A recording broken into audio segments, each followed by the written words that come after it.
पंहिंजे वॾे भाउ अब्दुल वहाब, सोट मोहम्मद अली, उन्हनि जे नंढड़े ऐं मुंहिंजे नंढड़े हालार सां गॾिजी असां पंजाब जे ज़िले विहाड़ी ॾांहुं सफ़र जो आगाज़ कयोसीं। लाड़काने मां साईं ग़ुलाम तबाग साण खयोंसीं।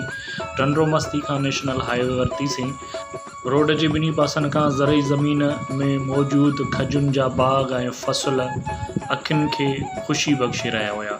असां सां गॾु वेठल ॿारनि तमामु घणो लुत्फ़ अंदोज़ थी रहिया हुआ। घर खां मुल्तान वेंदड़ सीपेक ते जॾहिं असांजी गाॾी पहुती त ॿार तमामु घणो ख़ुशि थी रहिया हुआ ऐं ॿिन्ही पासनि खां मौजूदु ज़मीनुनि में फसल बाग़ ॾिसी करे तमामु घणी ख़ुशी महसूसु करे रहिया हुआ। जी गाॾी सव जी स्पीड सां 4 कलाकनि जो सफ़र तय करे जलालपुर इंटरचेंज खां लोधरा तरफ़ रवाना थियासीं।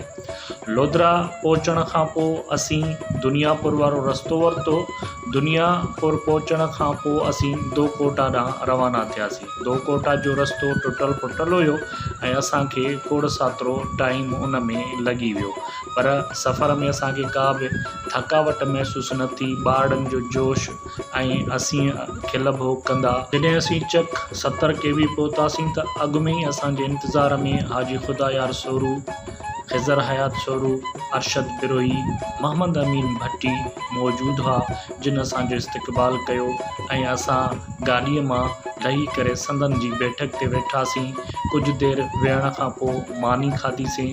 मानी खाइण खां पोइ कचहरी करे राति जो आरामी थियासीं ऐं सुबुह जो सवेर तयारु थी ज़िले विहाड़ी में मौजूदु चिड़ियाघर पहुतासीं। चिड़ियाघर में मुख़्तलिफ़ जानवर ऐं पखी रखियल हुया। उते पहुचण ते जेके असां सां गॾु ॿारड़ा हुया उन्हनि खे तमामु घणो मज़ो आयो। 2-4 कलाक असां पार्क घुमियोसीं ऐं असांजे ॿारनि जानवरनि खे ॾिठो। चिड़ियाघर में मौजूदु पखी जानवर ॾिसी करे असां सां गॾु जेके ॿारड़ा हुआ उहे लुत्फ़ अंदोज़ थी रहिया हुआ। उन्हनि जी ख़ुशी ॾिसी असांखे बि तमामु घणी ख़ुशी थी रही हुई। जेकी असीं दोस्त गॾु हुयासीं उहे मुख़्तलिफ़नि जी शिकिल में हिन पार्क खे घुमियोसीं। हर हिकु पंहिंजो रस्तो इख़्तियार कयो, जॾहिं त ॿारनि ऐं मोहम्मद अली गॾिजी करे फ़ोटुनि जो मज़ो वरितो ऐं हिक ॿिए जा फ़ोटू कढिया।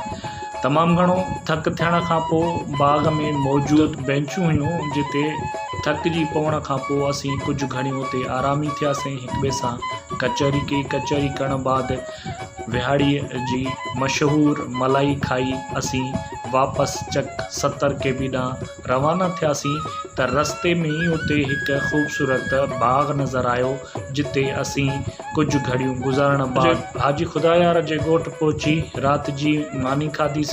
देरि ताईं कचहरी कईसीं।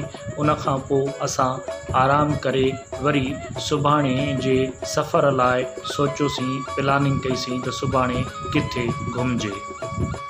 तेसीं ताईं ॾींदा असांखे इजाज़त। साथ सलामत, सिंध सलामत।